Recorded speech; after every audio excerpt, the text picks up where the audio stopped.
Praise the lord. హల్లెలూయా. అమ్మా stand అది పడిపోద్దమ్మా, stand నిలబట్టలే, తల కనబట్టలేదా? చూడు చిన్న దగ్గరకు వచ్చి చూడు, తలకాయ సరిగ్గా కనబడుతుందా? స్టాండ్ కదిపితే కింద పడిపోద్ది. ఆ స్టాండ్ బాగాలేదు, కనపడపోతే సరి చేస్తా చెప్పి, నేనే సరి చేస్తాను. తల కట్ అవుతుందా? Okay. Hallelujah. Praise the Lord. దేవుని నామానికి మహిమ కలుగును గాక. దేవుని స్తోత్రం. ప్రభు కృపను బట్టి మీరందరూ సాక్ష్యాలు కూడా చెప్పినట్లు ఈ నెలలో మరి 24 గంటల ప్రార్థన ఆశీర్వాదకరంగా జరిగింది. అదేవిధంగా నిన్న జరిగిన 12 గంటల ఉపవాస ప్రార్థన కూడా బహు ఆశీర్వాదకరంగా జరిగింది. మరి పాల్గొన్న వారందరిని బట్టి దేవుని నామానికి మహిమ కలుగును గాక. దేవుని స్తోత్రం. మరి ఉదయం చాలా రోజుల తర్వాత అన్నామని కూడా కనబడింది. నిన్న ప్రార్థన చేశాం మనందరం. మరి ఉదయాన్నే దేవుడు సహోదరిని తీసుకొచ్చాడు. దేవుని నామానికి మహిమ కలుగును గాక. అలాగే లక్ష్మి కోసం కూడా చేశాం. లక్ష్మిని కూడా దేవుడు తీసుకొచ్చాడు. లక్ష్మి వస్తుంది, ఒక వారం కాకపోయినా ఒక వారం వస్తుంది, కానీ అన్నామని ఈ మధ్య అస్సలు కనపడలేదు. దేవుని స్తోత్రం. కనుక దేవుడు మన ప్రార్థనలు ఆలకించి కొద్ది మరి అటెండ్ అవ్వడానికి ఇబ్బంది పడుతున్న వాళ్ళు కూడా అటెండ్ అవ్వడానికి దేవుడు సాయం చేశాడు. అంతేకాదు మన అందరి ప్రార్థనలు ఆలకించి మరి అనుకోని రీతిలో ఈ వారంలో జయమ్మ గారు సాక్ష్యం చెప్పినట్లుగా ఒక నూతన ఆత్మను దేవుడు మనకు అనుగ్రహించాడు. సుబ్బారావు గారు బాప్తిసం పొందారు. మరి దేవుడి నామానికి బుధవారం ఉదయకాల సమయంలో మరి మంగళగూడు బీచ్ దగ్గర బాప్తిసం ఇవ్వడానికి దేవుడు సహాయం చేశాడు. అనుకోని విధంగా కొత్త సంవత్సరం సగం సంవత్సరం అయిపోయింది, సగం పైన అయిపోయింది. దేవుడి స్తోత్రం. ఈ 2025 సంవత్సరంలో మరొక ఆత్మను దేవుడు మనకి యాడ్ చేశాడు. దేవునికి మహిమ కలుగును గాక. మరి ఇలాగే ఊహించిన రీతిలో ఒక రోజు లక్ష్మి ముందుకు రావాలి, కుసుమ ముందుకు రావాలి. అలాగే అదేవిధంగా ఆ తలకాయ దించుకున్న తల్లి, దేవుని స్తోత్రం. మరి ఆ సీనియర్ ఆత్మ కూడా రక్షించబడాలి. మరి ఇక్కడ మన అందరికంటే పెద్దదా ఆమె అనుకుంటా. ఆమె రక్షించబడాలి. మరి దేవుడు ఇస్తున్న ఆయుష్కాలాన్ని ఆమె కూడా సద్వినియోగం చేసుకోవాలని మనం ప్రార్థన చేయాలి. మరి ఎప్పుడో ఇలాగే సుబ్బారావు గారి లాగా అనుకోకుండా వాళ్ళు ముందుకు వస్తే బాప్తిసం కోసం మరి ఆ ముగ్గురిని కూడా తీసుకెళ్ళి మనం బాప్తిసం ఇద్దాం. ఎందుకంటే కుసుమ 10 ఏళ్ళ నుంచి వస్తుంది, బాప్తిసం లేదు. మరి దగ్గర నువ్వు లక్ష్మి ఎన్నేళ్ళు అయిపోయిందా మనం అనుకుని? నువ్వు ఒక 10 ఏళ్ళు అయిపోయింది. 10 ఏళ్ల నుండి లక్ష్మికి కూడా బాప్తిసం లేదు. ఇక మరి కృపమణి గారి తల్లి కూడా ఇంచుమించుగా చాలా కాలం నుంచి వస్తుంది, రెగ్యులర్గా రాలేకపోయినా ఆమె వస్తానే ఉంది. ఆమె మరి బాప్తిసం అంటే ఆమె ముందుకు రాని స్థితిలో ఉంది. దేవుని స్తోత్రం. మంచిది. ఈ ఆత్మలన్నీ రక్షించబడాలని ప్రార్థన చేద్దాం. విరాయిలంకలో కూడా బాప్తిసం పొందాల్సిన వాళ్ళు కొంతమంది ఉన్నారు. ఆమె రామలక్ష్మి అనే ఒక సహోదరి దాదాపు 5 ఏళ్ళుగా 4 ఏళ్ళుగా వస్తుంది, ఆమెకి బాప్తిసం లేదు. అదేవిధంగా నూతనంగా ఒక సహోదరి వస్తుంది. సహోదరి కాదు, ఒక పెద్ద ఆమె నాంచారమ్మ గారని, ఆమె ఈ రోజు రాత్రికి చర్చిలో ప్రార్థన ఏర్పాటు చేసుకుంది వీరాయలంక సంఘంతో. దేవుని స్తోత్రం. పెద్ద వయసులో ఉన్న తల్లి మొన్న శుక్రవారం రాత్రి వచ్చి 1100 నా చేతిలో పెట్టి, అయ్యా నా పేరుతో కూటం పెట్టి అయ్యా చర్చిలో, ఏం పలారం చేస్తావో పలారంది అయ్యా అంటుంది. దేవుని స్తోత్రం. నాకు భలే సంతోషం అయిపోయింది. సరే, ఈ రాత్రికి ఆమె మరి నాంచారమ్మ గారు వీరాయలంక చర్చిలో ప్రార్థన కూడికను ఏర్పాటు చేశారు. రేపు ఉదయాన్నే ఎన్పిఎన్ ప్రార్థన గొడుగుపేటలో నక్కినేశ్వరరావు గారు అనే ఒక ఆయన ఇంటి పైన చర్చి ఉంది. ఆ చర్చిలో రేపు ఉదయం పాస్టర్ జాకబ్ గారి పెద్ద అబ్బాయి జాన్ గారు నడిపిస్తున్న సంఘం అది. అక్కడ రేపు ఉదయం ఎన్పిఎన్ ప్రార్థన ఉంది. 16వ తారీఖు బదులుగా ఈ నెలలో గుడివాడ 15వ తారీఖు ఆగస్టు 15న సేవకుల కూటం ఉంది. ఆ కూటం కూడా ఆశీర్వాదకరంగా జరగాలని ప్రార్థన చేయండి. అలాగే మంగళవారం పగలు బందర్లో బర్నబాస్ అయ్య గారి తరఫున జీపీటం తరఫున 4 కుటుంబాలు పనిచేస్తూ ఉన్నాం. అంటే మొత్తం 5 కుటుంబాలు, ఒక సహోదరులు అంతగా మరి కలవరు, కానీ 4 కుటుంబాల వల్ల ప్రతి నెలలో ఒక్కొక్క నెలలో ఒక్కొక్క సేవకుడి దగ్గర ప్రార్థన ఏర్పాటు చేసుకుంటున్నాం, భార్యాభర్తలు కుటుంబాలతో కలిసి. ఇది కొన్ని సంవత్సరాలుగా జరుగుతుంది. అది రేపు బైరాలపాలెంలో, మంగళవారం పగలు బైరాలపాలెంలో జీపీటీఎం మచిలీపట్నం కుటుంబాలుగా మేము అక్కడ ప్రార్థన కూడికను ఏర్పాటు చేస్తున్న ఆ కుటుంబాల కోసం కూడా మీరు ప్రార్థన చేయండి. దేవుని స్తోత్రం. హల్లెలూయా.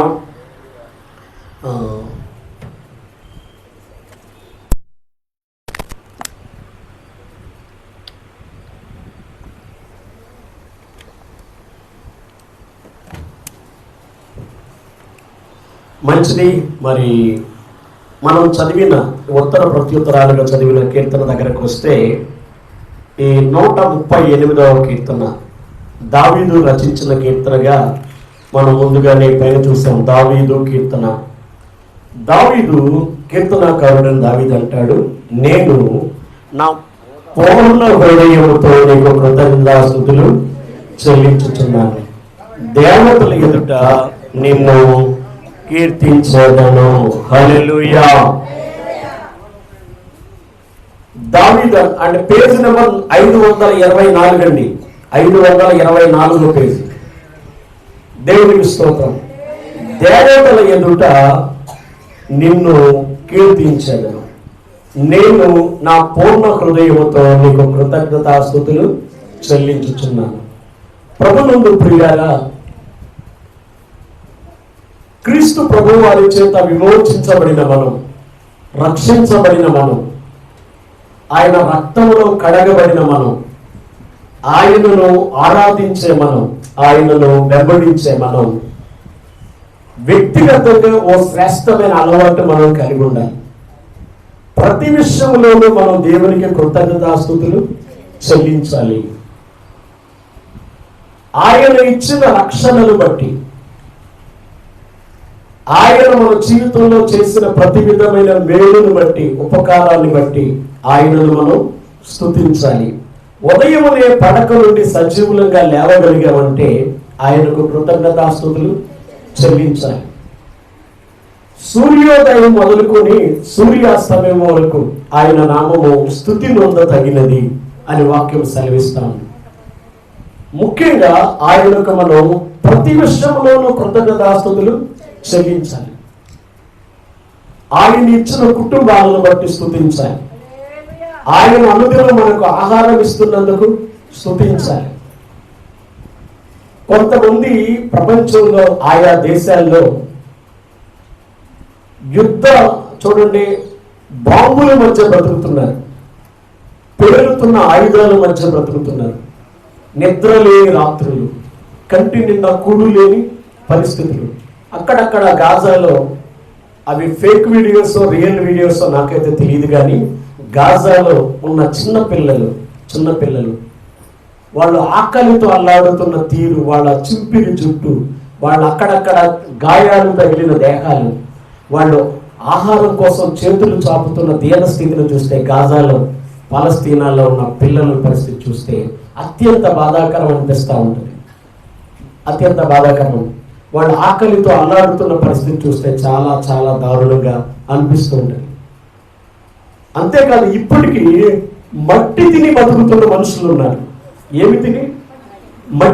మట్టి తిని బతుకుతున్న వాళ్ళు. నేను ఆ వీడియోస్ చూశాను ఆఫ్రికా దేశాల్లో కొన్ని స్థలాల్లో. గాజాలో కూడా దాదాపు అదే పరిస్థితి. మనం కోరిన ఆహారం తినగలుగుతున్నామంటే ఇది కేవలం దేవుని యొక్క కృపే. కంటి నిండా నిద్రపోవడానికి లేదు, కొంతమందికి ఒంటి నిండా బట్ట లేదు, ఆరోగ్యం బాగోకపోతే చూపించుకోవడానికి వైద్య సదుపాయం లేదు, మెడిసిన్స్ వెళ్ళిన వైద్యులు కూడా చనిపోయిన పరిస్థితి, మెడిసిన్స్ అందుబాటులో లేని పరిస్థితి. నేను అంటున్నాను, నువ్వు ఎందుకు కృతజ్ఞతాస్తుతులు చెల్లించకూడదు? కృతజ్ఞతాస్తుతులు చెల్లించాలి. ఏదైనా ఒక చిన్న ప్రయాణం ప్రారంభిస్తున్నామంటే, ఇక్కడ నుండి నేను ప్రారంభమై వేరే లంక వెళ్ళాలి, వేరే లంక వరకు క్షేమంగా వెళ్తాననే గ్యారంటీ ఏమీ లేదు. అక్కడికి వెళ్ళాలనుకోండి, దేవానికి స్తోత్రం, ఈ ప్రయాణం క్షేమంగా తీసుకొచ్చాం. ఇంటిలో నుండి బయటకు వెళ్ళిన మనిషి మళ్ళీ ఇంట్లోకి క్షేమంగా వస్తాడనే గ్యారంటీ లేదు. ఇంకా ఎంత భయంకరమైన పరిస్థితులు ఏంటంటే, పోయిన వారం ఇప్పుడు చెప్పాను, అర్ధరాత్రి ఆడది స్వతంత్రంగా స్వేచ్ఛగా తిరగలిగినప్పుడే స్వతంత్రం అన్నాడంట. ఆగస్టు 15 వస్తూ ఉంది. అర్ధరాత్రి సంగతి దేవుడు ఎరుగు. ఆ మధ్యాహ్నం అనంతపురం జిల్లాలో చూసాం, భర్త ఉన్నాడు, కొడుకున్నాడు, పెద్ద ఉంది, కోడలు ఉంది. చూడండి, అంతమంది ఉన్న ఇంటిలో దాడి చేసే ఆకతాయిలు ఆ ఇంట్లో ఉన్న పెద్ద ఆయన్ని, కొడుకుని కొట్టి కట్టేసి ముసలామని పరుసామని కూడా అత్యాచారం చేశాడు. ఇంట్లో మగాడు లేని అనుకోవడానికి లేదు, ఇంట్లో 2 మగాళ్ళు ఉన్నారు. వాళ్ళ మీద దాడి చేసి వాళ్ళను కొట్టి కట్టేసి అనంతపురం మన ఆంధ్రప్రదేశ్లో జరిగిన సంఘటన ఎంత భయంకరమైన పరిస్థితులు కదా. ఈ దినాల్లో మనం క్షేమంగాను నెమ్మదిగాను ఉండగలుగుతున్నామంటే దేవుడికి మనం ఏం చేయాలి? కృతజ్ఞతాస్తుతులు చెల్లించాలి. అఫ్కోర్స్ మన దేహాల్లో బలహీనతలు ఉంటే ఉండొచ్చు గాక, ఒక్కొక్కరికి ఒక రకమైన బలహీనత దేహాలు ఉంటే ఉండొచ్చు గాక, ఎన్ని ఉన్నప్పటికీ మనం క్షేమంగా బ్రతకగలుగుతున్నాం. అందుకే ఏం చేయాలి? దేవునికి మనం కృతజ్ఞతాస్తుతులు చెల్లించవలసిన వారు. దావీదు ఒకటే అంటాడు. దావీదు సక్సెస్ సీక్రెట్ ఇదేనని కీర్తన మొదలుపెట్టినప్పుడల్లా మనం చెప్పుకుంటాం. దావీదా, గొర్రెలు మెప్పుకునే బుడ్డోడివి 40 సంవత్సరాలకు పైగా తిరుగులేని చక్రవర్తిగా నువ్వు ఎలా ఏలావు అంటే ఒకటే, నేను దేవునికి కృతజ్ఞతాస్తుతులు చెల్లిస్తున్నాను, దేవునికి స్తుతించడం నాకు అలవాటు, అందువల్ల దేవుడు నన్ను ఆశీర్వదించాడు. దేవునికి స్తోత్రం. నీ విజయ రహస్యం ఏంటంటే, నా విజయ రహస్యం ఏమీ లేదు, ప్రతి విషయంలోనూ నేను దేవునికి కృతజ్ఞతాస్తుతులు చెల్లిస్తున్నాను. ఓ సందర్భంలో అంటాడు, నేను ఎంతటి వాడను, నా కుటుంబం ఎంతటిది, నువ్వు నన్ను ఇంతగా హెచ్చించుటకు, దేవునికి స్తోత్రం, నీవు నన్ను ఇంతగా హెచ్చించుటకు నేను ఎంతటి వాడు, నేను ఏ పాటి వాడు అంటే నిండు మనసుతో దేవునికి కృతజ్ఞతాస్తుతులు చెల్లించుచున్నాడు. కొంతమందికి మొదటి స్థితి జ్ఞాపకం చేస్తే అస్సలు ఇష్టం ఉండదు. నాకు తెలిసిన ఒక పాస్టర్ గారు, తనతో మరొక సహోదరుడు కూడా వెళ్ళాడు. ఒక బృందం ఆయా ప్రాంతాలు పర్యటించి ఆగ్రాకి వెళ్ళినప్పుడు ఆగ్రాలో సువార్త ప్రకటించే అవకాశం వచ్చింది ఉత్తరప్రదేశ్లో. ఇది కొన్ని సంవత్సరాల క్రితం జరిగింది. ఆగ్రాలో సాక్ష్యం చెప్పడానికి అవకాశం వచ్చినప్పుడు ఒక సహోదరుడు సాక్ష్యం చెప్పాడు. సహోదరుడు సాక్ష్యం చెప్పిన తర్వాత తన గురించి బాగా తెలిసిన ఒక పాస్టర్ గారు నిలబడి వాక్యం చెప్తూ, ఇంతకుముందు సాక్ష్యం చెప్పిన సహోదరుడిని మీరు చూశారు కదా, ఆ సహోదరుడు నేను, ఈ పిన్నమనేని వెంకటేశ్వరరావు గారి ఊరు, పిన్నమనేని కోటేశ్వరరావు గారి ఊరు రుద్రపాక, గుడివాడ పక్కన దగ్గరలో ఉన్న రుద్రపాక అనే ఊరిలో రోడ్డు పక్కన పోరంబోకు స్థలంలో రోడ్డు మార్జిన్లో ఆయన ఒక చిన్న ఇల్లు, నేను ఒక చిన్న ఇల్లు కట్టుకుని ఉండేవాళ్ళం. మాకు ఒక చిన్న ప్రార్థనా మందిరం ఉండేది, దాని పక్కనే ఈయన ఇల్లు కూడా ఉండేది. ఏదో చిన్న వ్యాపారం ఆయన చేసుకుంటూ, అటు బండి మీద ఏదో చిన్న వ్యాపారం చేసుకుంటూ ఉండేవాడు. ఈ రోజు దేవుడు ఆయన్ని గొప్పగా ఆశీర్వదించాడు. చెరువులకి కాస్త చేపల మేత, దాని చెరువులకు కావలసిన తౌడు, ఇవన్నీ కూడా సప్లై చేసే వ్యాపారం నుంచి ఆయన రియల్ ఎస్టేట్లోకి వెళ్ళి ఆ తర్వాత బాగా ఆశీర్వదించబడ్డాడు. మంచి ఆస్తిపరుడు అయ్యాడు, బాగా దీవించబడ్డాడు. రోడ్డు పక్కన బ్రతుకులు మావి దేవుడు ఇలా దీవించాడు. ఆయన నేను రోడ్డు ప్రక్కన బ్రతికాము అని చెప్పాడు. ఆయన ఏమని చెప్పాడంటే, నేను ఎంత గొప్పంటే ఇప్పుడు ఈ ఫ్లైట్ ఎక్కి ఆ ఫ్లైట్ దిగుతున్నానని సాక్ష్యం చెప్పాడు. ముందు తన మొదటి స్థితిని అస్సలు ప్రస్తావించలేదు. ఈ పాస్టర్ గారు సంతోషకరమైన విషయమే కదా, ఆయన ఆశీర్వదించబడ్డ నిజమే, ఈరోజు ఆ స్థితిలోకి వెళ్ళిన మాట నిజమే, కానీ ఒకప్పుడు మా స్థితి ఇది అని పాస్టర్ గారు సాక్ష్యం చెప్పాడు. ఆ తర్వాత పాస్టర్ గారితో ఎంత గొడవ పడాలో అంత గొడవ పడ్డాడంట సాయంత్రం. ఇది నిజమే కదా, నేను చెప్పింది అబద్ధం కాదు కదా, మీరు నేను పక్క పక్కన బ్రతికాం. మన స్థితి, నా స్థితి మీకు తెలుసు, మీ స్థితి మాకు తెలుసు. ఆ స్థితిలో ఉన్న వాళ్ళ దేవుడు మనల్ని ఎంతగా ఆశీర్వదించాడని నేను చెప్తున్నాను. ఇందులో తప్పే ఉందంటే, నువ్వు అలా చెప్తే నాకు నచ్చలేదు. నువ్వు రోడ్డు పక్క బ్రతికామని ఎందుకు చెప్పాలి? చిన్న చిన్న వస్తువులు అమ్ముకున్నామని ఎందుకు చెప్పాలంటే, ఈరోజు తను గొప్పలను చెప్పుకోవడానికి ఇష్టపడుతున్నాడు కానీ తన మొదటి స్థితిని చెప్పడానికి ఇష్టపడలేదు. అక్కడి నుండి ఇక్కడికి వచ్చే వరకు గొడవ పడుతూనే ఉన్నాడంట. ఇప్పటికీ ఆ మొదటి స్థితిని చెప్పాడని ఆ దైవ సేవకుడిని ఆయన ప్రేమించట్లేదు. ఎప్పుడు ఆయన ప్రేమించే వ్యక్తి అతనికి చాలా డిస్టెన్స్ మెయింటైన్ చేస్తున్నాడు. కారణం ఏంటంటే మొదటి స్థితిని చెప్పాడు. కొంతమందికి తమ మొదటి స్థితి చెప్పడం అస్సలు ఇష్టం లేదు. పౌలు లాంటి వాడు దేవుని పట్ల ఎంత కృతజ్ఞత కలిగి ఉన్నాడంటే, నేను పూర్వము దోషకుడను, హింసకుడను, హానికరుడను, పాపులలో ప్రధానుడను, అట్టి ప్రధాన పాపినైన నా యందు ఆయన కనికరము చూపించాడు అని కృతజ్ఞతతో మాట్లాడుతున్నాడు. ఎంత ఘోరమైన ఉండి దేవుడు నన్ను ఎలా మార్చాడని ఆయన కృతజ్ఞతాస్తుతులు చెల్లిస్తున్నాడు. దావీదు అంటాడు, నువ్వు నన్ను ఆశీర్వదించడానికి నేను ఎంతటి వాడను, నేనే పాటి వాడను, ఎక్కడో గొర్రెలు మెప్పుకునే నన్ను నీవు రాజుగా చేశావు. మన మొదటి స్థితిని ఎప్పుడు కూడా మర్చిపోకూడదు. ఒకప్పుడు మన స్థితి ఏంటి, ఈరోజు మన స్థితి ఏమిటి? కోర్స్ ఈ కుటుంబం ప్రస్తుతం కష్టాల్లో ఉంటే ఉండొచ్చు కాక, కానీ ఒకప్పుడు సాక్ష్యం చెప్పింది, వెన్నెల ఆ ఇంట్లో పడతా ఉంటే ఆ వెన్నెల అన్నం పెట్టుకుంది. అన్నం తింటుంటే పక్కింటి ఆమె కరెంట్ స్విచ్ ఆఫ్ చేసేసినాను. ఎందుకంటే వాళ్ళ లైట్ అన్న వెలుగుతుంటే వీళ్ళు అన్నం తింటే ఆ లైట్ వాళ్ళు వేసుకున్న బల్బు కాంతిలో వీళ్ళు అన్నం తింటుంటే ఆ ఇంటి ఆయన పాపం జాలి కలిగి కరెంట్ స్విచ్ చేసి ఉంచాడంట. పోనలే అన్నం తింటారు పిల్లలు. ఆ పక్కింటి ఆయన భర్తతో గొడవ పడి మరి లైట్ స్విచ్ ఆఫ్ చేసిందండి. సరైన పైనుంచి తాటేకులు లేని ఇంట్లో పైనుంచి కాంతి వచ్చి పడుతుంటే ఆ ఇంట్లో కూర్చుని అన్నం తిన్నారు. దేవుడి స్తోత్రం. సరే ఈ రోజు కూడా కష్టాలు ఉంటే ఉండొచ్చు, కానీ అంత దీన స్థితి లేదు కదా, ఆ స్థితి లేదు కదా. దేవుడి స్తోత్రం.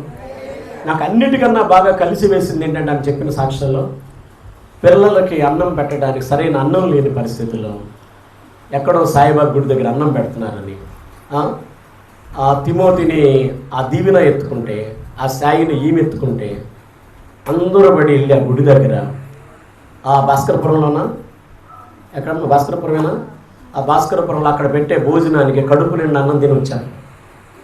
నేను అప్పుడప్పుడు అనుకున్నాను, ఒకవేళ ఇలా ఆకలితో కూడా చర్చి దగ్గరికి వచ్చేవాళ్ళు ఉంటే ఉండొచ్చు కదా, అలాంటి వాళ్ళని మనం ఎప్పుడూ తృణీకరించకూడదు, ఇలాంటి వాళ్ళు ఉంటే ఉండొచ్చు కదా అని అప్పుడు ఆమె సాక్ష్యం చెప్పిందని నాకు ఆలోచన కలిగింది. ఏమో ఎవరి ఆకలితో దేవుని మందిరం దగ్గరికి భోజనం కోసం వచ్చినప్పుడు మనం ఎవరిని తృణీకరించి మాట్లాడకూడదు అనేది అప్పుడు నాకు కలిగింది.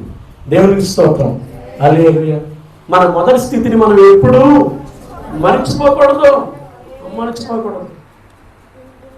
దేవునికి స్తోత్రం. హల్లెలూయా. నాకు ఇంకా వాళ్ళ సాక్ష్యం గుర్తు వస్తుంది. అని చెప్పిన రోజు నేను గుర్తుపెట్టుకున్నాను. తిమోతి టైంకి ఇంటికి రాలేదంట, స్కూల్ నుంచి సాయంత్రానికి. స్కూల్ నుంచి రావాల్సిన పిల్లడు రాలేదండి, ఇంట్లో చాలా కంగారు పడుతున్నారు. ఎప్పుడో రాత్రి 10ంటికో ఎప్పుడో వచ్చాడంట. రాత్రి టైం ఎంతో నాకు సరిగ్గా గుర్తులేదు, కానీ రాత్రిపూట 1 గంట 2ంటికి వచ్చాడంట. ఏంటి నా పిల్లోడి కోసం అల్లాడిపోయి ఏంటి నా ఏంటి రాలేదంటే, ఎక్కడ ఫంక్షన్ జరుగుతుందంట, కుర్చీలు వేస్తే డబ్బులు ఇస్తా అన్నారంట. ఫంక్షన్లో కుర్చీలు వేస్తే మళ్ళీ ఆ కుర్చీలు తీసి ఆ బడుపుగా పెడితే డబ్బులు ఇస్తా అన్నారంట. బ్యాగ్ పక్కన పెట్టి అక్కడ ఆ కుర్చీలు వేసి మళ్ళీ ఆ కుర్చీలు తీసి అక్కడ పెట్టిన అన్నం తిని ఏదన్నా ఎంత ఇస్తే పట్టుకుని మిగిలింది పట్టుకుని ఇంటికి వచ్చాను. మొదటి స్థితిని ఎలా మర్చిపోతామండి? మర్చిపోలేం కదా. ఏ స్థితిలో ఉన్న వాళ్ళని దేవుడు ఏ స్థితిలోనికి మళ్ళీ నడిపిస్తాడు. హల్లెలూయా, హల్లెలూయా కదా. మన అందరి జీవితాల్లో కూడా ఒకవేళ ఏమైనా కష్టాల నుండి, శ్రమల నుంచి, ఇరుకుల నుంచి, ఇబ్బందుల నుంచి వస్తే మన మొదటి స్థితిని మనం ఎప్పుడు కూడా మర్చిపోకూడదు. అలా తిరగేస్తే ప్రతి ఒక్కరికో చరిత్ర ఉంది, ప్రతి ఒక్కరికో సాక్ష్యం ఉంది. హల్లెలూయా. అప్పుడప్పుడు నాకు గుర్తు వస్తుంది, స్కూల్ 7వ తరగతిలోనూ 6వ తరగతిలో స్కూల్ టైం అయిపోయింది.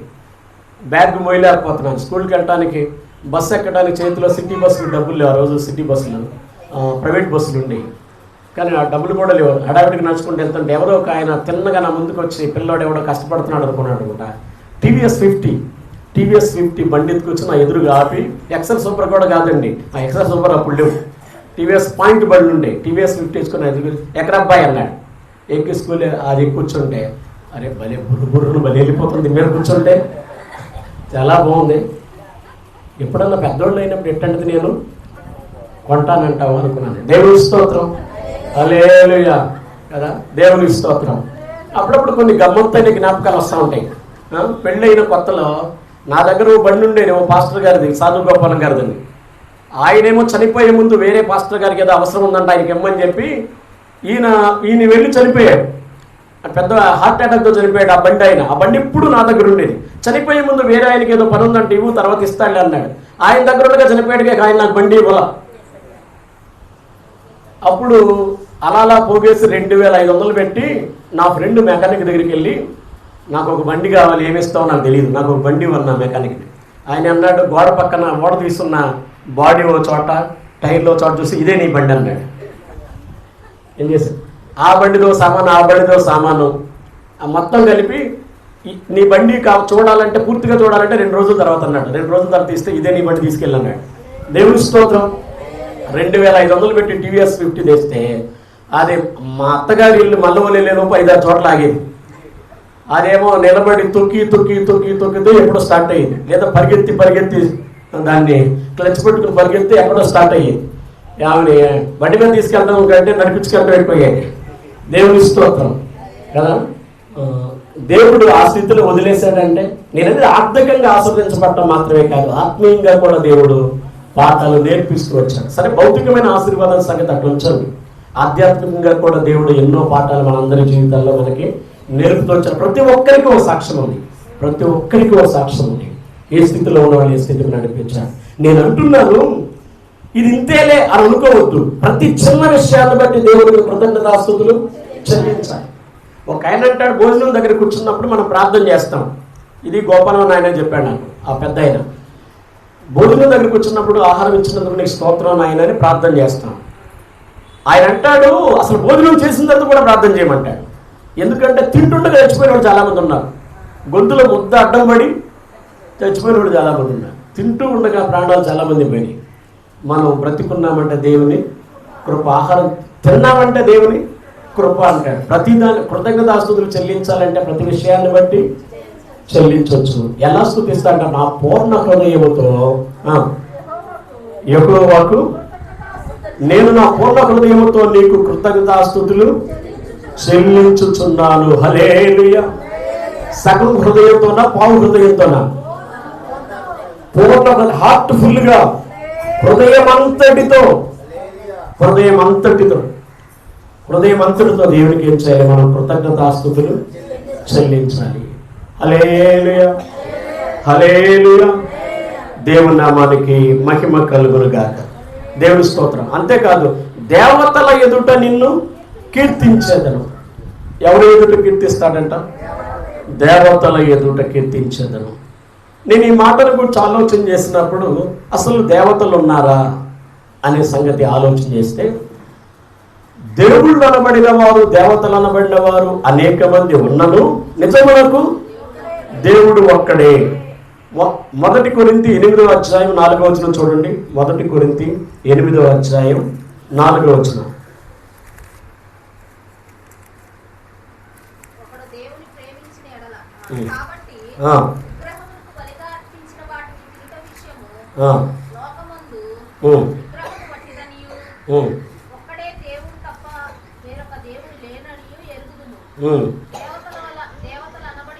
దేవతలు అనబడిన వారులో, ప్రభువులు అనబడిన వారులో అనేకులు ఉన్నారు. ఆకాశమంతలను భూమి మీదనైనను దేవతలు అనబడినవి ఉన్నను, మనకు ఒక్కడే దేవుడు ఉన్నాడు. ఆయనే తండ్రి, ఆయన నుండి సమస్తము కలిగెను. ఆయన నిమిత్తము మనమున్నాము, మరియు మనకు ప్రభువు ఒక్కడే. ఆయనే యేసుక్రీస్తు. ఆయన ద్వారా సమస్తమును కలిగెను, మనం ఆయన ద్వారా కలిగిన వారము. అయితే అందరి యందు ఈ జ్ఞానము లేదు. దేవుని స్తోత్రం. ఇక్కడ చూస్తున్నట్లయితే దేవతలు అనబడిన వాళ్ళు, ప్రభువులు అనబడిన వాళ్ళు అనేకులు ఉన్నారు. కానీ మనకు ప్రభువు ఒక్కడే, ఆయనే యేసు క్రీస్తు. హల్లెలూయా, హల్లెలూయా. కనుక అందరి ఎదుట, ఈ ప్రభువులు అనబడిన వారి ఎదుట, దేవతలు అనబడిన వారి ఎదుట, నేను నా ఒక్కడే ప్రభువుని, నా ఒక్కడే క్రీస్తుని నేను నా హృదయం అంతటితో ఆరాధిస్తాను, ఆయనకు కృతజ్ఞతాస్తుతులు చెల్లిస్తాను అని చెప్తూ ఉన్నాడు. దేవునికి స్తోత్రం. హల్లెలూయా. ఇంకా మనం తిరిగి 138వ కీర్తనలోకి వస్తే 2వ వచనం. నీ పరిశుద్ధాలయము తట్టు నేను నమస్కారము చేయుచున్నాను. నీ నామం అంతటి కంటే నీవిచ్చిన వాక్యమును నీవు గొప్ప చేసి ఉన్నావు. నీ కృపాసత్యములను బట్టి నీ నామములకు కృతజ్ఞతాస్తుతులు నేను చెల్లించెదను. హల్లెలూయా. నీ పరిశుద్ధాలయము తట్టు నేను నమస్కారము చేయించున్నాను అంటే, రోడ్డు మీద అలా వెళుతూ కొంతమంది చర్చికి నమస్కారం చేసుకెళ్తా ఉంటారు. అదా మరేంటి? దీన్ని మూలార్థంలోకి వెళ్ళండి. చర్చికి నమస్కారం చేయటం ఏంటి, దేవాలయం తట్టు చూసి నమస్కారం చేయండి. దేవాలయానికి కాదు నమస్కారం చేసేది, ఎవరికి? దేవునికి. ఇది ఇంగ్లీష్లో చూస్తే ఏమనుందంటే, నీ మందిరము ఎదుట నేను నీకు ప్రార్థన చేస్తాను, మందిరము ఎదుట నేను నీకు నమస్కారము చేస్తాను, లేదా మందిరము ఎదుట నేను నీకు కృతజ్ఞతాస్తుతులు చెల్లిస్తాను. దేవునికి స్తోత్రం, హల్లెలూయా. మాట్లాడుతున్నాను, ఇది దేవుని నివాస స్థలము కదా. దేవుని నివాస స్థలములో దగ్గరకు వచ్చి మనం దేవునికి కృతజ్ఞతాస్తుతులు చెల్లించవలసిన వారమై ఉన్నాం. పరిసయ్యుడు సుంకరి వెళ్ళాడు. పరిసయ్యుడు సరైన రీతిలో తన ప్రార్థన చేయలేదు, కానీ తను హెచ్చించుకుంటూ ప్రార్థన చేశాడు. కానీ ఆవరణలో ఉన్న బయట ఉన్న సుంకరి ఆకాశము తట్టు కనురెత్తుటకైన నువ్వు ధైర్యము చాలక పశ్చాత్తాపడుతూ ఆయన ప్రార్థన చేశాడు. దేవునికి స్తోత్రం, హల్లెలూయా. కనుక ప్రభుని మనం ఆరాధించాలి, లేదా ప్రభువుకి నమస్కారం చేయాలి, ప్రభువుకి మనం ప్రార్థన చేయవలసిన వారమై ఉన్నాం. నీ నామమంతటి కంటే నీవిచ్చిన వాక్యమును నీవు గొప్ప చేసి ఉన్నావు. దేన్ని గొప్ప చేశాడంట దేవుడు? వాక్యాన్ని. వాక్యం ఏంటి? దేవుడు మానవునికి రాసిన అతిపెద్ద ప్రేమ లేఖంట కదా. మానవ సమాజానికి లేక మానవ లోకానికి పరలోకంలో ఉన్న ప్రభు, మన ప్రియ ప్రభు రాసిన అతిపెద్ద ప్రేమ లేఖ పరిశుద్ధ గ్రంథం. దీనికి నీ నామంతటి కంటే నీవు ఇచ్చిన వాక్యాన్ని నీవు ఎక్కువగా చేశావు, గొప్ప చేశావు అని మాట్లాడుతున్నాడు. ఈ వాక్యాన్ని చదవడంలో, వాక్యాన్ని అర్థం చేసుకోవడంలో, వాక్యానుసారంగా నడవడంలో మనం ఏమాత్రం కూడా నిర్లక్ష్యం చేయకూడదు. ఆది యందు వాక్యం ఉండెను, వాక్యము దేవుని యొద్ద ఉండెను, వాక్యమే దేవుడై ఉండెను. దేవుని స్తోత్రం కదా. ఈ వాక్యము మనకు జీవనాడి. వాక్యం మనలను పరిశుద్ధతలోనికి నడిపిస్తుంది. వాక్యం మనం ఏం మాట్లాడాలి, ఏం మాట్లాడకూడదో చెబుద్ది. మన చూపులు ఎలా ఉండాలి, ఎలా ఉండకూడదు అనేది వాక్యం చెబుతుంది. మనం ఏం ఆలోచించాలి, ఏమి ఆలోచించకూడదో బైబిల్ చెబుతుంది. దేవుని స్తోత్రం, హల్లెలూయా. చిట్టిమ్మ గారి మనసులో చాలా కష్టం ఉన్నమాట నిజమే. ఎందుకంటే పడ్డది కాబట్టి బాధ ఏంటో ఆమెకి తెలుసు. అయినప్పటికీ చిట్టిమ్మ గారు నోట్లోంచి వచ్చిన ఒక చిన్న మాటకి నా మనసు బాధపడింది. అదే ఇలా చెప్పరా అని అన్నారు, కానీ అంటే అనలేదు. నేను అనేది పడ్డ వాళ్ళకి తెలుసు అన్నా నేను అన్నమాట. ఏదైనా అనుభవించిన వాళ్ళకి తెలుస్తుంది, చూసే వాళ్ళది వేరు కదా కదా. అలాంటి మాట వచ్చేటప్పటికి ఏమవుతుంది, ఒకవేళ అలాంటి మాట నోట్లో నుంచి వచ్చింది అనుకోండి, ఒకవేళ బైబిల్ చదివింది అనుకోండి, అప్పుడు బైబిల్లోంచి అమ్మా నా కుమార్తె ఇది నీకు తగదమ్మా అంటే ఎంత చక్కగా చెప్తున్నాడు మన ప్రభువు. ఎంత చక్కగా ఎంత ప్రేమగా మనతో చెప్తున్నాడు. అంటే మనం మాట్లాడే మాటలు ఏముండాలి, ఏమి ఉండకూడదు. ఇప్పుడు ఎవరైనా అంటే మనకు కష్టం కలిగింది అనుకోండి, కష్టం కలిగినప్పుడు వాళ్ళకి దూరంగా ఉండడంలో తప్పేమీ లేదు. దేవుని స్తోత్రం. దూరంగా ఉండొచ్చు, కానీ వారి గురించి పలకూడని మాటలు మాత్రం పలకూడదు. ఈ మనుషులకి ఇప్పుడు సాధ్యమైనంత వరకు మనస్పర్ధలు అనేవి ఏ మనిషితోనైనా ఎవరికైనా వస్తాయి. మన కష్టం కలిగినప్పుడు వీళ్ళు అన్యాయంగా మాట్లాడుతున్నారు, వీళ్ళు ప్రవర్తించే ప్రవర్తన కరెక్ట్ కాదనుకున్నప్పుడు మన దారి మనం చూసుకోవటంలో తప్పేమి లేదు. సాధ్యమైనంత వరకు నేను మీతో చెప్తున్న సత్యం ఏంటంటే, నా జీవితంలో ఎంతోమంది స్నేహితులు ఉన్నారు, ఎంతోమంది స్నేహితులు దూరమైన వాళ్ళు కూడా ఉన్నారు, లేదా ఇప్పటికి కొన్ని సంవత్సరాలైన స్నేహం చేస్తున్న వాళ్ళు ఉన్నారు. కొంతమందితో వాళ్ళ పద్ధతి నాకు నచ్చలేదు అనుకున్నప్పుడు ఎవరితో గొడవ పడలేదు. కొంతమంది ఉన్నారు, ఒక కంచం ఒక మంచం లేక బ్రతికినోళ్ళు కూడా ఉన్నారు. ఉదయం అయితే ఇద్దరు కలిసి తిరిగేవాళ్ళం, ఒకే కంచం ఒకే మంచం అన్నట్టు స్నేహితులు ఉన్నారు. కానీ అటువంటి వాళ్ళని కూడా దూరం చేసుకోవాల్సిన పరిస్థితి వచ్చినప్పుడు, నచ్చని పరిస్థితులు ఉన్నప్పుడు, ఈ రోజుకైనా ఎక్కడన్నా కనబడితే బాగున్నారా అనే మాటే కానీ అంతకుముందు ఉన్న క్లోజ్నెస్ మాత్రం లేదు. మేమిద్దరం మాట్లాడుకోము అనే ప్రసక్తి కూడా లేదు. అదే డిస్టెన్స్ కొంతమందితో నేను మెయింటైన్ చేస్తున్నాను. దేవుని స్తోత్రం, అలే. ఇక ఎందుకు వాళ్ళ పోకడ వేరు, మన పోకడ వేరు, మనది వాళ్ళది ఒకటి కాదు అనుకున్నప్పుడు పోట్లాడుకోవాల్సిన అవసరం లేదు, గొడవ పడవలసిన అవసరం లేదు. కాముగా మన దారి మనది, వాళ్ళ దారి వాళ్ళది. దేవునికి స్తోత్రం, హల్లెలూయా. ఇక్కడ వాక్యాన్ని మనం చూస్తున్నట్లయితే 3వ వచనం, నేను మొర్రపెట్టిన దినమున నీవు నాకు ఉత్తరమిచ్చితివి, నా ప్రాణములో త్రాణ పుట్టించి నన్ను ధైర్యపరిచితివి. హల్లెలూయా. ఇక్కడ నాకు కొత్త పదం కనబడింది, త్రాణ అనే మాట. మీ అందరికీ పాత పదమేనా, ఇది కొత్త పదమా? త్రాణ. మీరు చెప్పారు ఈజీగా, మీకు బాగా అవగాహన ఉందనుకుంటా ఈ తెలుగు. అడిగానా? నేను మర్చిపోయిన మీరు మర్చిపోవాలా? దేవుని స్తోత్రం. నేను మొట్టమొదటిసారి ఈ మాట ఆ జాన్ వెస్లీ గారు, హోసన్న జాన్ వెస్లీ గారు, త్రాణ పుట్టించినావు నా ప్రాణములో త్రాణ పుట్టించినావు. ఏది పాట? మొదలైంట పాటకి అవండి, విజయశీలుడా. నేను అప్పుడు ఏంటి త్రాణ కొత్తగా వినబడిన పదం కదా, ఆలోచన చేశా త్రాణ అని. సరే, మళ్ళా అంకుల్ గారు అర్థం చెప్పాడంటగా నాకు గుర్తు లేక మళ్ళీ ఉదయం గూగుల్ని వెతికా. గూగుల్మ్మని అడిగితే ఏదని చెబుద్ది కదా. ఎవరి స్తోత్రం. తెలుసా గూగుల్మ్మ? ఎవరికైనా మీలో? వీళ్ళకి ముందు తెలుసు వీళ్ళిద్దరికి. గూగుల్మ్మ ఫోన్ అడిగితే త్రాణ, తెలుగుకే తెలుగు అర్థం అడిగితే అప్పుడు అంకుల్ గారు చెప్పినట్టు బలము లేక శక్తి లేక సామర్థ్యం, ఈ 3 పదాలు తెలుగులో త్రాణ అనే పదానికి 3 ఉన్నాయి. ఇంగ్లీష్లో స్ట్రెంగ్త్ అని ఉంది. నేను తెలుగుకే తెలుగు అర్థం వెతికా. త్రాణ అనే దానికి ఎదిగితే బలము, సామర్థ్యము, శక్తి. దేవునికి స్తోత్రం. హల్లెలూయా. ఇక్కడ చూస్తున్నట్లయితే నేను మొరపెట్టిన దినమున నీవు నాకు ఉత్తరం ఇచ్చితివి. మొరపెట్టిన దినమున అని తెలుగులో ఉంది. ఇంగ్లీష్లో అయితే నేను ఏడ్చిన దినమున, క్రై అనే పదం వాడింది. అంటే ఊరికే ఎవరైనా సరదాగా ఏడుస్తారా? దేవుని స్తోత్రం. నేను వాక్యం చెప్తుండగా ఒక గమ్మత్తైన విషయం. అబ్నేరును ఎవరు చంపారని చెప్పాను నేను?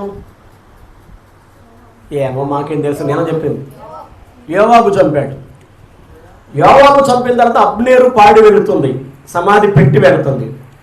పెట్టి ముందు విలాపము సలుగుతూ ఏడుస్తూ వెళ్ళమనంట. ఎవరికి చెప్పాడు? దావీదు చంపినోడికి చెప్పాడు. చంపినోడు ఎట్ట ఏడుపుతా వెళ్తాడు?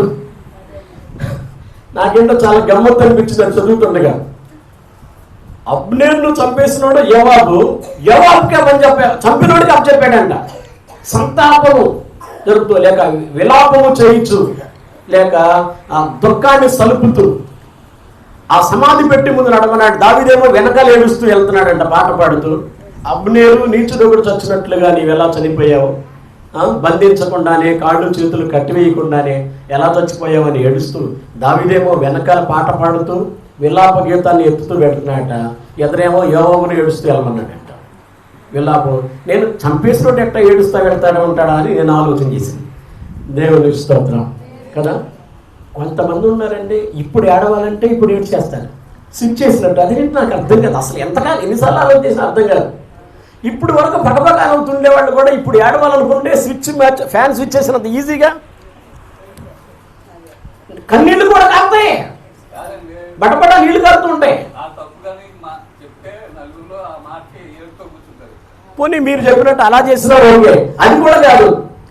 ఇప్పుడు ఏడవాలి అనిపించిందంటే ఏం చేస్తారు అంతే. ఏడవాలనుకున్నా ఏడవలేకపోతున్నాం కదా.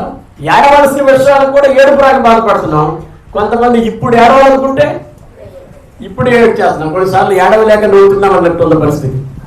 హల్లెలూయా కదా. అంత ఈజీనా అనిపిస్తుంది కొంతమంది చూసాయి. నేను ఎవరో ఒకళ్ళే చెప్తాను, ఏంటి స్విచ్ చేసినంత ఈజీగా ఎంత ఇప్పుడు ఒకేలా ఎంత సరదాగా ఎంత నవ్వుతున్న వాళ్ళు ఎలా ఏడుస్తున్నారంటే అదంతే. నువ్వు దాని గురించి ఆలోచన చేయొద్దు ఒక ఆయన. హల్లెలూయా కదా. సరే, ఏదేమైనా దావీదంట దేవుని మందిరం ఎదుట సరదాగా కన్నీరు కార్చలేదు. తన పరిస్థితులన్నీ తలంచుకుని కృతజ్ఞతతో దేవుని ఎదుట చూడండి మొరపెట్టిన, అంటే తన కష్ట సమయాల్లో నేను మొరపెట్టిన దినమున నీవు నాకు ఉత్తరం ఇచ్చావు. రాతి బొమ్మలు కొండి నువ్వు ఏడ్చినా పట్టించుకోదు, నువ్వు ఏ మొరపెట్టుకున్నా పట్టించుకోదు. అది కన్నుల నుండి అలాగే చూస్తూ ఉంటుంది, చెవుల నుండి అలాగే ఉంటుంది, కానీ వినే అవకాశం లేదు. కళ్ళు ఉంటాయి కానీ మనం చూసే అవకాశమే లేదు. ఇంకా అది కదిలేదు లేదు, ఏ స్పందన ఉండదు. ఈ ఎమోషన్స్ ఉంటాయి. రాతి బొమ్మకి ఎమోషన్స్ ఏమైనా ఉంటాయా? ఎమోషన్స్ ఏముండవు. నీకు నాకు ఉన్న ప్రాణం ఉంటే కదా భావోద్వేగాలు ఉండడానికి. కానీ నీవు సేవిస్తున్న దేవుడు మోగ బొమ్మ కాదు, ఆయన సజీవుడైన దేవుడు. దేవునికి స్తోత్రం. హల్లెలూయా. దావీదంట ఎందుకు మొరపెట్టాడో ఎందుకు ఏడ్చాడో తెలియదు, కానీ ఏడ్చిన దానికి దేవుడు జవాబు ఇచ్చాడో లేదు. నీవు నాకు ఉత్తరం ఇచ్చావు. నేను సమసిలిపోయాను, సొక్కిపోయాను, సోలిపోయాను. అయితే నువ్వేం చేశావంటే నా ప్రాణములో త్రాణ పుట్టించి నన్ను ధైర్యపరిచింది. హల్లెలూయా, హల్లెలూయా. మీకు తెలుసా, సమసిల్లిపోయిన కొన్ని బ్రతుకుల్లో ఎవరైనా ఒక చిన్న మాట చెప్తే ఆ మాట లేని బలాన్ని తెచ్చిపెడతారు, లేని శక్తి వచ్చేస్తుంది, గొప్ప ధైర్యం వచ్చేస్తుంది. హల్లెలూయా, హల్లెలూయా. మాట బలాన్ని ఇస్తుంది, మాట ధైర్యాన్ని ఇస్తుంది. అందుకే నీ వాక్యములను బ్రతికించదు, నా బాధలో ఇదే నాకు నెమ్మదించింది. దేవుని స్తోత్రం. హల్లెలూయా. ఈరోజు ఏడిపించే వాళ్ళు ఎక్కువ తగులుతున్నారు, కానీ ధైర్యం చెప్పేవాళ్ళు, ఆదరించేవాళ్ళు ఎవరు కనపడలేదు. మనం యోబు తన స్నేహితుడు అంటాడు, మీరు బాధకే కర్తలు కానీ ఆదరణకు కర్తలు కాదు. ఎప్పుడైనా చదివారా మీరంతా ఈ మాట? తన స్నేహితుడు అంటాడు, మీరు ఆదరించడానికి వచ్చారా, నన్ను బాధ పెట్టడానికి వచ్చారా? ఎవరికైనా బాగాలేదు అని తెలిసిందనుకోండి, మనం పలకరించడానికి వెళ్తాం. బాధ పెట్టడానికే, వాళ్ళని ఆదరించి రావడానికే. ఆ మధ్య మాజీ ముఖ్యమంత్రి చేశాడుగా ఓదార్పు యాత్ర. ఓదార్చడానికే, ఏడిపించడానికి వెళ్ళింది? ఓదార్చడానికి. అంతేనంటే బాధలో ఉన్న తమ వారిని కోల్పోయి బాధలో ఉన్న వాళ్ళకి ధైర్యాన్ని ఇవ్వడానికి, అంతేనా? ఇప్పుడు ఎవరైనా ఏమైనా నష్టపోయారని తెలిసినప్పుడు, లేకపోతే ఎవరైనా బాధలో ఉన్నారు, వ్యాధిలో ఉన్నారని తెలిసినప్పుడు వాళ్ళ ధైర్యాన్ని ఇవ్వడానికి, ఆదరణను, ఓదార్పును ఇవ్వడానికి మనం వెళ్తాం, అంతేగాని వాళ్ళ గాయాలను ఇంకా ఎక్కువ చేయడానికి కాదు. యోబుకి 4 స్నేహితులు వచ్చారు బాధలో ఉన్నప్పుడు. వాళ్ళు మాట్లాడుతున్న మాటలట యోబు బాధను అధికం చేస్తున్నాయంట. ఆదరణ కలిగించడం లేదు, ఓదార్పు కలిగించడం లేదు. జోఫరు, ఎలీఫజు, బిల్దదు, తర్వాత ఎలీహు 4 వెళ్ళారు. వీళ్ళు ప్రాణ స్నేహితులు అంట. ప్రాణ స్నేహితులు ఆదరించాలి కదా, ఓదార్చాలి కదా, ధైర్యం చెప్పాలి కదా. ఇక బాధ కలిగిన యోబు అంటాడు, మీరు బాధకే కర్తలు కానీ ఆదరణకు కర్తలు కాదు అంటూ మీరందరూ పనికి మాలిన వైద్యులు అంటాడు. అంటే ఉపయోగం లేని డాక్టర్లు, పనికి మాలిన వైద్యులు, ట్రీట్మెంట్ తెలియని వైద్యులు. మీరు ట్రీట్మెంట్ తెలియని వాళ్ళు ఏం చేస్తారు? దొంగ సర్టిఫికెట్లు పెట్టుకుని అక్కడక్కడ హాస్పిటల్ పెట్టిన డాక్టర్లు ఇంకా చాలా ఉంటారు. కొంతమంది దొరికిన వాళ్ళు ఉన్నారు, దొరకని వాళ్ళు కూడా ఉన్నారు. దేవుని స్తోత్రం. హల్లెలూయా. ఫేక్ సర్టిఫికెట్లు పెట్టుకుని ఉన్నవాళ్ళు కొంతమంది ఉంటారు. వాళ్ళ వల్ల ఎవరో యూట్యూబ్ చూసి సర్జరీ చేయడం మొదలెట్టాయంట. యూట్యూబ్ వీడియో చూస్తూ డెలివరీ చేయడం మొదలుపెట్టాడు. తల్లి బిడ్డ ఇద్దరు చచ్చిపోయారు. యూట్యూబ్ చూసి సర్జరీ చేసేవాళ్ళు, యూట్యూబ్ చూసి డెలివరీలు చేసేవాళ్ళు తయారయ్యారు. ప్రాణాలు పోతాయి కదా. వాళ్ళ వల్ల మేలు కలగదు. ప్రియులారా, దేవుడట నా ప్రాణములో నువ్వేం చేశావు? త్రాణ పుట్టించావు. అంటే నాకు శక్తినిచ్చావు, ధైర్యాన్ని ఇచ్చావు, బలాన్ని ఇచ్చావు, సామర్థ్యాన్ని ఇచ్చావు. కనుక నాకు శక్తిని పుట్టించి నన్ను ధైర్యపరిచితివి. దేవుడు ఏం చేశాడండి? ధైర్యపరిచాడు. దేవుడు ఎప్పుడు పిరికితనంగా, నువ్వు ఎంత కష్టంలో ఉన్నా సరే ఇంకా నిన్ను పిరికితనంలోకి నెట్టేవాడు కాదు. ఒకవేళ నీ ప్రవర్తన బాగోకపోతే నేను గద్దిస్తాడేమో కానీ నీ కష్టంలో మాత్రం నీ చెయ్యి గడవడు. నువ్వు పశ్చాత్తాపడు, నేనున్నా కదా నీకు అని అంటాడు. ఇక నా వల్ల కాదు అని దేవుడు అనే ప్రసక్తే లేదు. డాక్టర్లు కూడా ఇక ఏం చేయలేవండి, మేము చేయాల్సిందంతా చేసామండి అంటారు. కానీ దేవుడు ఇక నేను చేయాల్సింది చేశాను, ఇక నా వల్ల కాదు అనే ప్రసక్తి అని ఉందా? లేదు. 0.1% నిరీక్షణ లేనప్పుడు కూడా దేవుడు కార్యం చేస్తాడు. 4 రోజులు సమాధిలో ఉన్నవాడిని లాజరు బయటికి రమ్మంటే ఈజీగా లేచి బయటికి వచ్చేసాడు కదా. దేవుని స్తోత్రం. పరిస్థితి ఇక మన పరిస్థితులు బాగుపడతాయనే 1% నమ్మకం లేని పరిస్థితుల్లో కూడా మన జీవితాన్ని మనం సరిచేసుకుంటే, మన ప్రవర్తన సరిచేసుకుంటే, మన తప్పులు మనం సిన్సియర్గా ఒప్పుకుంటే అగాధంలో ఉన్నామనుకో, ఇక ఎవరి కంటికి కనబడినంత గోతులో పడ్డామనుకున్నా కానీ అక్కడి సైతం తన చెయ్యి చాపి పైకి లేపి అందరికంటే ఎత్తుగా నిలబెడతాడు. అందరూ చూసేటట్టు నిలబెడతాడు. దేవునికి స్తోత్రం, హల్లెలూయా. కనుక దేవుని, అందుకే నా ప్రాణమా నాలో నువ్వు ఎలా కృంగి ఉన్నావు, ఎందుకు నాలో తొందరపడుతున్నావు, ఇంకనూ యెహోవా యందు నమ్మిక ఉంచు. చదవలేదా? నిరీక్షణ ఉంచు, నమ్మిక ఉంచు. ఎందుకు తొందరపడతావు, ఎందుకు కలవరపడద్దు, ఆయన నమ్మిక ఉంచు అని అన్నాడు. కనుక ఆ విధమైన నమ్మిక ఉంచుదాం. దేవుడి ద్వారా మనం ఆదరణ పొందుదాం. దేవుడి మాటలు దీవించును గాక. ఆమేన్. ప్రార్థన చేసుకుందాం, ప్రార్థన చేద్దాం.